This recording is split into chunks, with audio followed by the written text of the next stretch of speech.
My people, welcome back to the channel. Welcome to What's All FC. We are within. Still in celebratory mood, are we not? The boys have made their statement. And best believe we build confidence from that result last night. We cook from here on. Your boy watched the game today. I thought I was going to watch City's game against Spurs, but I watched Spurs' game against City. Does that make sense? Because Spurs, Thomas Frank, what are you cooking, Sir Thomas? Yeah? You're going to supersede Big Ange in a couple of months at this rate. Spurs should have won the Super Cup, sorry. The UEFA Super Cup, they had it in their grasp, and then they became a bit Spursy. But it looks like the term Spursy might actually die out this season with Thomas Frank at the helm. I'm seeing so much audacity from Spurs, to be honest, guys. I'm looking at Richarlison. I'm looking at the signing of Kudus. I'm looking at Brendan Johnson going from a right wing to a left winger under Thomas Frank. It's amazing. A midfield three that everyone was criticizing. There's no creativity. They're workhorses, though. Those men are going to work hard every single game. Pape Matassa as a cam of sorts. Betancourt, if he stays fit. Palinya getting a goal today at the Etihad. Hey, let's not even mention the back line. Spurs are not lacking in the back line. Jed Spence can play both sides. Pedro Porro's on every set piece, and he's delivering with grace. He's doing well. Back two or back three, take your pick. Is Danso in or out alongside Romero or Van de Ven? Take your pick, yo. Look at me talking Spurs, guys. What's going on in football? He's not Nick Shaw. He's too. Pep. Let's speak on Pep just before we move on to the title of this video. I know I'm dragging it, guys. Forgive me. Stay tuned. You get me? We're gonna break it down. Pep. Can Pep actually rebuild? Is Pep Guardiola capable of a rebuild? Question. Let's leave that one for game week 10. Where will City be? Because Wolves wasn't really a measure of anything. This was a measure, and they couldn't score. Aggregate at the Etihad between Man City and Spurs over the last two seasons, 6-0 to Spurs. Hey, we move, guys.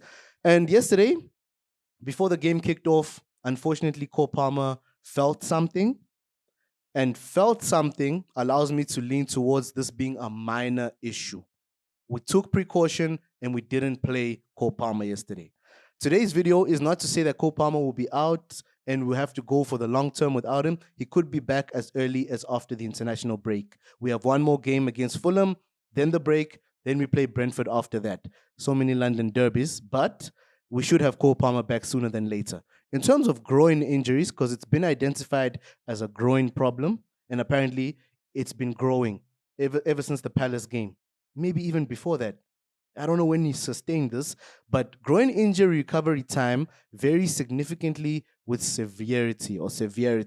That word, yeah. From a few weeks for minor strains to several months for severe tears.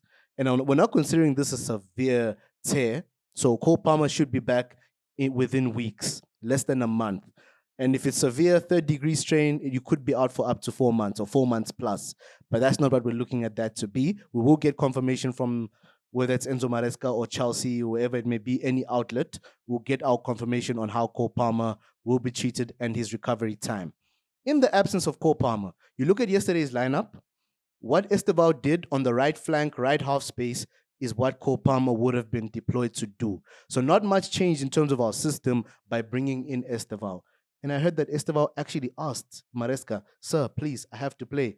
That's amazing. Young boy taking on responsibility. I love Estêvão. But to mention Cole Palmer in the conversation, we have Estêvão now. But the more key figure is Joao Pedro. So you look at yesterday's lineup, you see Pedro alongside Delap.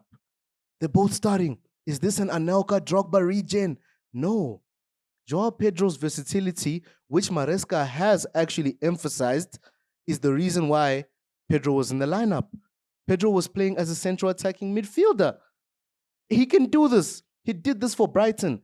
At Watford, in his Watford days, he was more of a left wing. So Maresca believes he can operate anywhere in the front line. We should also believe that as Chelsea fans. So he could be actually, what do they call it? You know, the one that surprises you. Jack in the box? No, you guys will let me know the phrase. But he's the player that could confuse most oppositions. In the absence of Palmer, Joao Pedro will take on the cam. Estêvão Willian and Joao Pedro now have to build that chemistry of interchanging positions. Because Estêvão Willian was brought in because he's good at drifting into the midfield. Let Joao Pedro be comfortable to drift onto the right. Maybe he can put in a few crosses. I don't see him as that player who can dink balls over the top and all that. I think he's very direct. Joao Pedro, that is a very direct player. We love it about him so far. You know, could be the signing of the summer from the way he's moving, but his versatility and understanding of his teammates will be key. So he's in the midfield now. Moise Caicedo and Enzo Fernandez are his friends now. He has to understand, when is Enzo flanking next to me? When is he moving forward? When do I drift more to the left, more to the right, based on where Enzo is on the pitch? They need that chemistry to be built.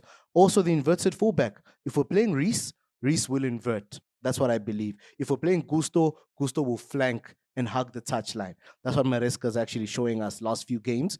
Marco Cucurella, not really a roaming fullback as he was last season. He might start doing it as the season goes on, but right now, he's more in the back three. Back three, back four. Moise Caicedo's makeshifting in part of the back line when we invert. He has that understanding now. I think Moise Caicedo and Enzo Fernandez, that pivot, they understand Maresca ball more than anyone. You get me? More than us. You get me? So yeah, guys, in terms of lineup, we will keep emphasizing we are playing a 4-2-2-2. That's our new formation.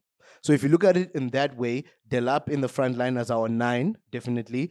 Pedro Neto alongside him, drifting onto the left wing and then getting back into those forward positions in the zone 14 area, as they call it. Behind them, we have Joao Pedro and Estêvão Willian.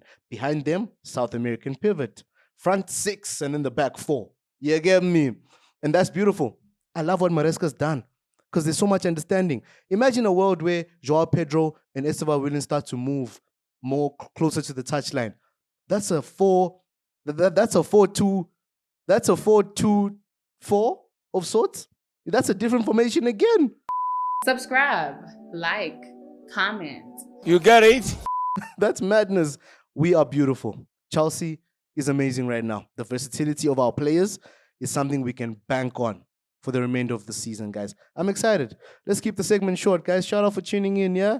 Let's watch a bit more football. Arsenal leads. Shall we predict as I close off? Arsenal going to thrash these guys. I'm saying 3-0. I don't know why. I'm saying 3-0.